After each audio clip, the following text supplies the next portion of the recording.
Hello everyone, welcome back to our channel fun and chill. So friends, आज मैं explain करूंगी एक psychological horror thriller movie जो कि एक इंडोनेशियन मूवी है। इस मूवी का नाम है मॉन्स्टर। ये मूवी फिलहाल नेटफ्लिक्स पर अवेलेबल है। इस मूवी की खासियत ये है कि इसमें एक भी सिंगल डायलॉग नहीं है, तो आपको इसे देखने में काफ़ी मज़ा आएगा। कैरेक्टर्स भी कम है, यानी कि मेन 4 ही हैं, तो आपको समझने में भी दिक्कत नहीं आएगी। तो चलिए अब बिना किसी देरी के चलते हैं सीधा वीडियो की तरफ। सो मूवी के स्टार्टिंग में हम एक स्कूल को देखते हैं जहां से ढेर सारे बच्चे छुट्टी होने के बाद अपने अपने घर जा रहे थे। इसी बीच एक काली गाड़ी में, जिसके अंदर जैक नाम का एक बहुत भयानक आदमी बैठा हुआ था, वो बच्चों का पीछा करने लगता है। वो कुछ ऐसे बच्चों की तलाश में था जिनके माता पिता उन्हें लेने के लिए ना आए हों। इसी बीच हम अलाना और रैबिन नाम के भाई बहन को देख पाते हैं, जो कि अपनी साइकिल से लॉलीपॉप खाते हुए अपने घर जा रहे थे। जैसे ही जैक की नज़र उन पर पड़ती है, वो एक क्रीपी सी स्माइल करने लगता है, यानी कि उसको अपने टारगेट मिल चुके थे। अलाना और रैबिन अब घर जाने से पहले एक एयरकेड में जाते हैं, यानी कि गेम खेलने, जहां पर वो टेडी जीतने की कोशिश कर रहे थे। काफ़ी बार कोशिश करने के बाद भी उन दोनों के हाथ कुछ नहीं लगता। वो दोनों इस बात पर एक दूसरे का मजाक भी उड़ा रहे थे। फिर रैबिन के पैसे खत्म होने के बाद वो बाहर चला जाता है, पर क्योंकि अभी भी अलाना के पास पैसे बचे हुए थे, इसीलिए वो उन पैसों से और ट्राई करती है ताकि वो टेडी को जीत पाए। लेकिन फिर भी उसे टेडी नहीं मिलता। अब वह परेशान होती हुई बाहर जाने लगती है, लेकिन बाहर जाने पर वहां रैबिन मौजूद नहीं था। इसे देखकर अलाना बहुत डर जाती है और चिल्लाते हुए रैबिन को ढूंढने लगती है। तभी अचानक से ही उसे अपने भाई की चिल्लाने की आवाज़ आती है, जिसका पीछा करते हुए जब वह एक गली में पहुंचती है, तब वहां पर जैक रैबिन को पकड़कर अपनी कार की डिक्की में रख रहा था, यानी कि कार की ट्रंक में। इसे देखकर अलाना बहुत डर जाती है कि ये क्या हो रहा है, इसीलिए वह मदद मांगने के लिए वहां से भागने लगती है। लेकिन जैक उसे भी पकड़कर ज़बरदस्ती उसको बांधकर और उसके जूते उतारकर कार के ट्रंक में डाल देता है। अब वो उन दोनों को ही लेकर वहां से अपने घर की तरफ रवाना हो चुका था, जहां जाने पर सबसे पहले वो अपनी कार को गैराज में खड़ी करता है और बाद में रैबिन को अपने साथ निकालकर घर के अंदर ले जाता है। अलाना भी जोर जोर से कार की ट्रंक पर लात मार रही थी ताकि वो वहां से बाहर निकल सके और अपने भाई को भी बचा पाए। किस्मत देखो, जैक के वहां जाने के बाद में वो कार की ट्रंक खुल जाती है। तब अलाना कार से बाहर आती है और पास ही में गड़ी हुई एक कील की मदद से अपने हाथ को खोलने की कोशिश करने लगती है। इस दौरान उसके हाथ में चोट भी आ जाती है, लेकिन फिर भी वो जल्दी से खुद को खोलकर घर की तरफ भाग जाती है। अभी भी रैबिन अंदर ही था, इसलिए अलाना उसको बचाने के लिए अंदर वापस जाने लगती है। यहाँ पर जैक ने अब रैबिन को एक चेन से बांध दिया था, मगर अभी भी रैबिन लगातार चिल्ला रहा होता है। जैक अभी रूम को लॉक करके वापस से नीचे आने लगता है। तब तक अलाना भी घर के अंदर वापस आ चुकी थी, और जब वह जैक को अपनी तरफ आता हुआ देखती है तो वह तुरंत ही किचन में एक अलमारी में छिप जाती है, जहां पर ढेर सारे कॉकरोच भी थे। मगर अलाना किसी तरह से खुद के डर को कंट्रोल करती है और जब तक जैक वहां से बाहर नहीं चला जाता, वो वहीं पर बैठी रहती है। फिर जैसे ही उसे मौका मिलता है, वो बाहर आकर गेट के पीछे छुप जाती है। जैक की नज़र भी उस पर पड़ने ही वाली थी, लेकिन उसकी किस्मत फिर से अच्छी निकलती है और इस वजह से जैक अभी उस पर ध्यान नहीं देता। वो अपनी चाय लेकर सोफे पर बैठते हुए आराम से टीवी को देखने लगता है। इतने में ही बाहर एक आदमी आता है जिसने जैक को एक बॉक्स दिया था।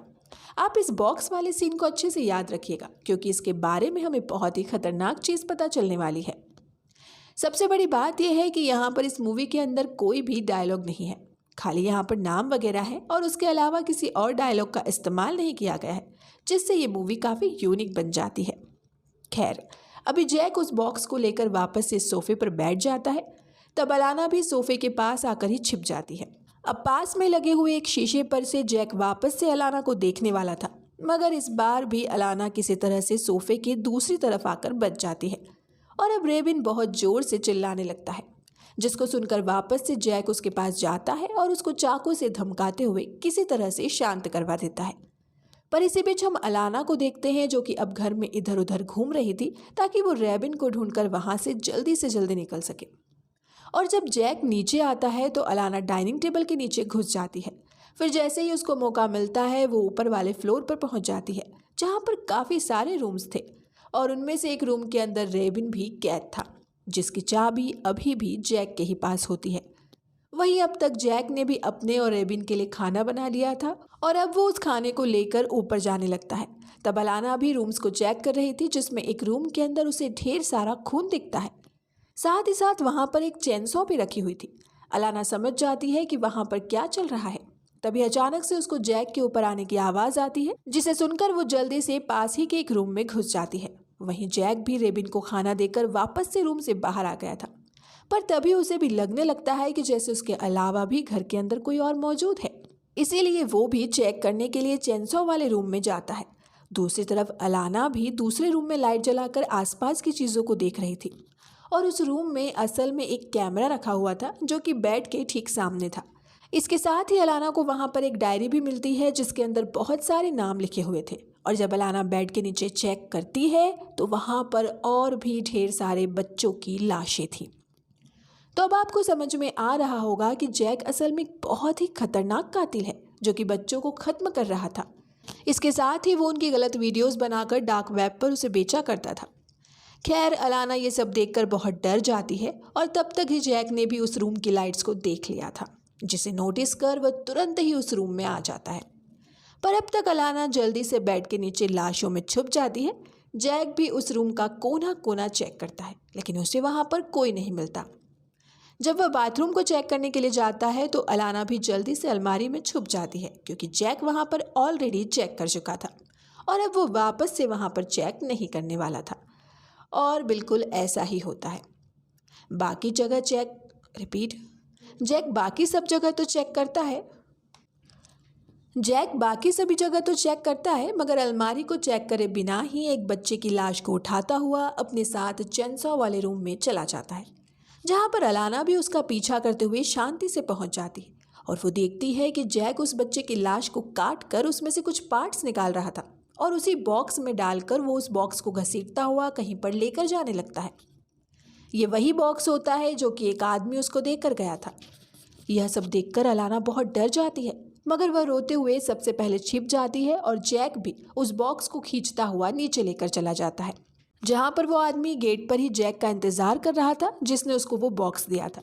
इसका मतलब यही था कि जैक वीडियोस के साथ साथ बच्चों के ऑर्गन्स वगैरह को भी बेचा करता था, या फिर ये भी हो सकता है कि कई लोग इस इंसानी मांस को खाते होंगे, यानी कि कैनिबलिज्म हो रहा था, और इसीलिए वह स्कूल से आ रहे ऐसे बच्चों को निशाना बना रहा था जो कि अकेले घर आया करते थे, ताकि उनके आगे पीछे कोई ना हो। खैर, अब अपना काम खत्म करने के बाद जैक थोड़ी देर के लिए सो जाता है, और उसने रेबिन के रूम की चाबियों को पास में ही टेबल पर रख दिया था। इसे देखकर अलाना चुपचाप उन चाबियों की तरफ बढ़ने लगती है, और उसने उन चाबियों को भी उठा लिया था। पर तभी हलचल होने से जैक की आंख खुल जाती है, और अब वो अलाना के पीछे पड़ चुका था। अलाना बहुत ज्यादा डर जाती है और जैक के ऊपर हमला करते हुए इधर उधर भागने की कोशिश करने लगती है। तब वो एक रूम में भाग कर जाती है और रूम को लॉक कर देती है। उसी वक्त उसने एक टेबल भी गेट के ऊपर लगा दी थी ताकि जैक अंदर ना पाए, लेकिन जैक काफ़ी ताकतवर होता है और जैसे तैसे वो अंदर आ भी जाता है। पर खुद को बचाने के लिए अलाना तुरंत ही एक टेबल को जैक पर ही मारकर वहाँ से भागने लगती है। अब वो भागते हुए किचन में आ गई थी। यहाँ पर वो चाकू को उठा लेती है रिपीट यहाँ पर वो एक चाकू को उठा लेती है। तब जैक भी उसको अपनी नाइफ से डराता है, मगर जैसे ही वो उसकी तरफ हाथ बढ़ाता है तभी अलाना उसके ऊपर हमला करके वहाँ से भागती है। अब जैक उसका पीछा करने की कोशिश करता है, तब उसका पैर स्लिप हो जाता है और वो नीचे गिरकर बेहोश हो गया था। इसको देखकर अलाना उसके पास जाती है, लेकिन अभी भी चाकू उसके हाथ में ही था। फिर जैसे ही जैक उठता है तो धोखे से जो चाकू अलाना के पास था वो जैक के पेट में लग जाता है, जिससे मौके पर ही जैक खत्म हो गया था, जो कि मेरे ख्याल से काफ़ी अच्छा हुआ। जो उसने किया था उसके किए की सजा उसे मिल गई।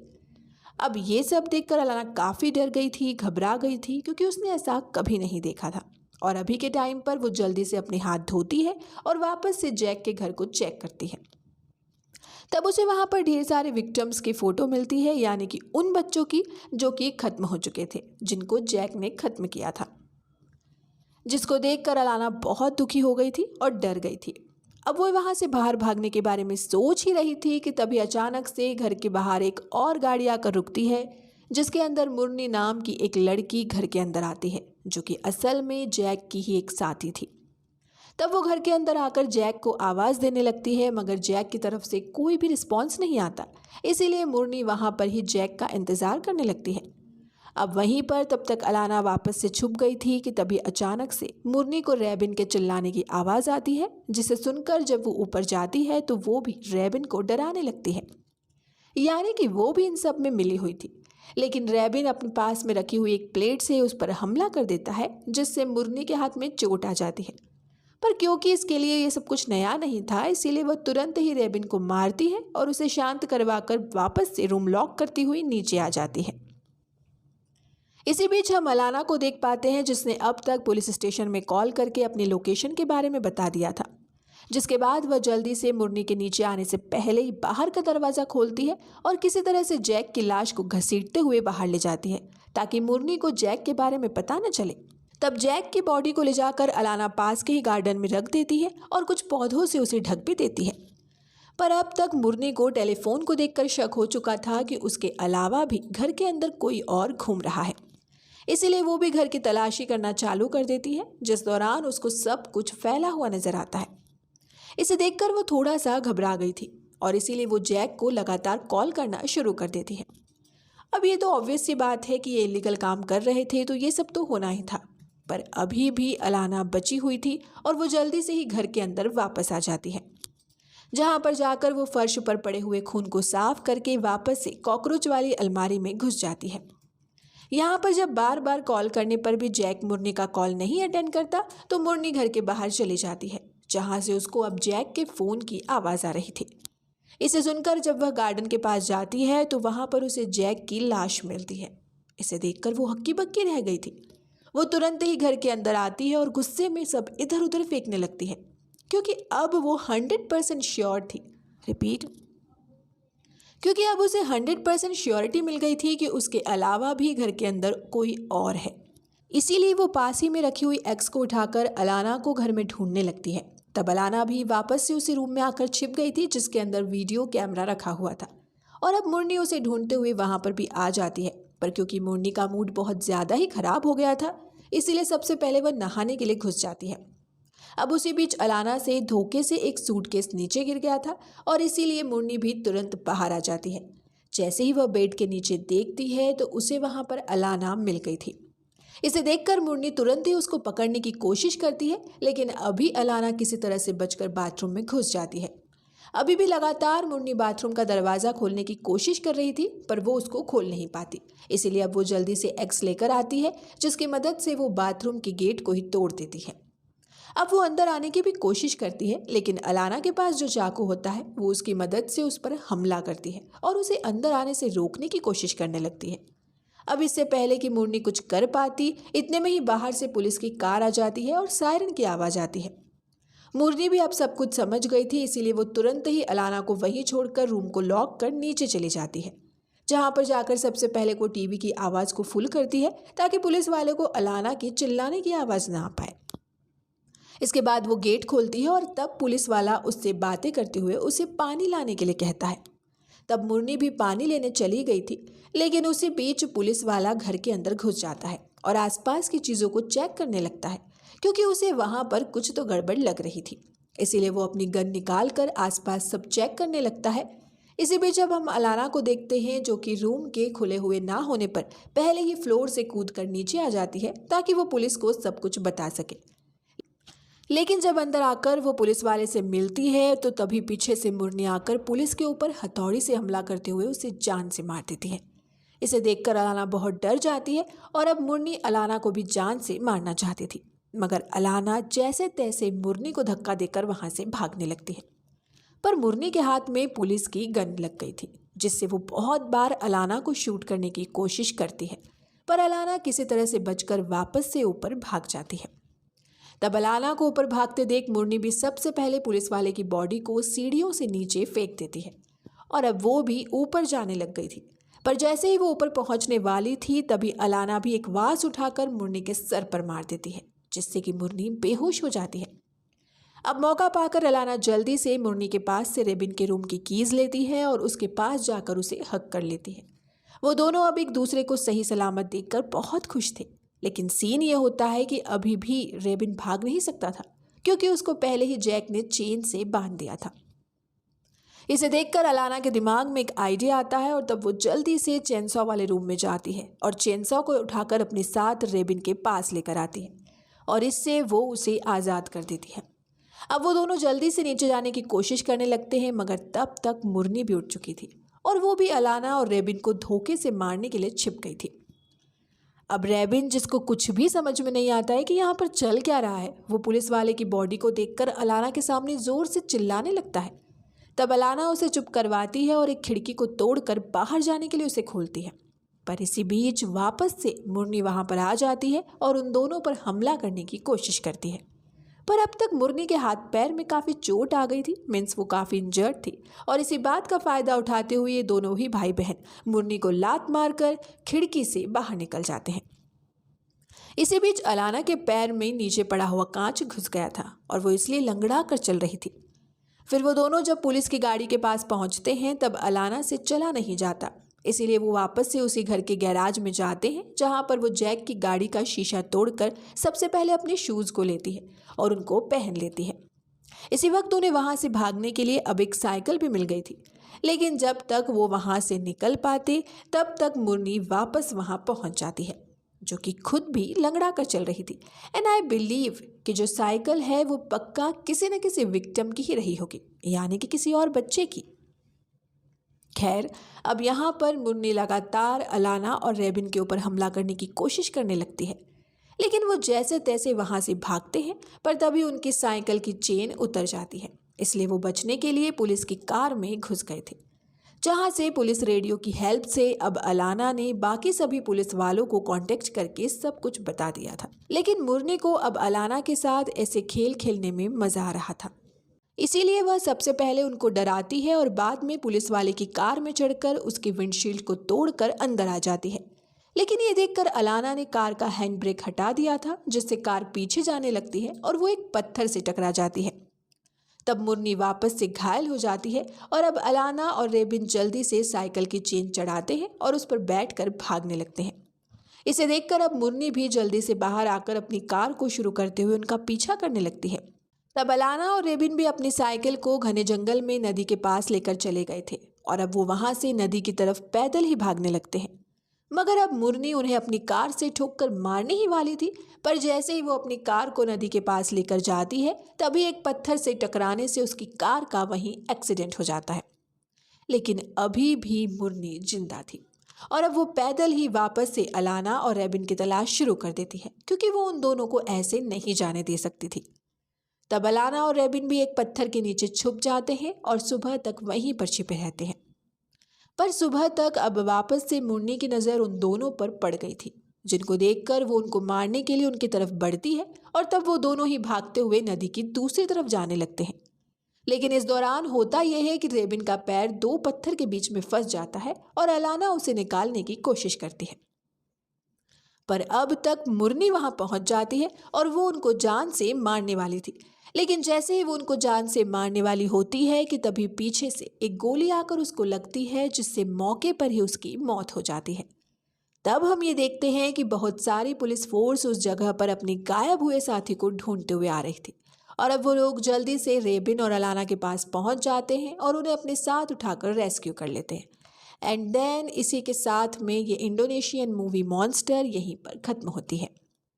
सो फ्रेंड्स, ये थी मॉन्स्टर मूवी की कहानी। आई होप कि आपको ये पसंद आई होगी। असल में ये रीमेक है the boy behind the door movie का। इस मूवी के अंदर कोई डायलॉग नहीं है, बस यहाँ पर नाम वगैरह ज़रूर लिया गया होगा, लेकिन कोई भी प्रॉपर कन्वर्सेशन या फिर ऐसा कुछ भी नहीं था मूवी के अंदर, जो कि इस मूवी को काफ़ी इंटरेस्टिंग बना देती है। आपको यह कैसी लगी हमें कमेंट में ज़रूर बताएं। साथ ही ऐसी ही और मूवीज़ एक्सप्लेनेशन वीडियोस के लिए सब्सक्राइब करें हमारे चैनल को और वीडियो को लाइक और शेयर करना ना भूलें। Take care and good bye.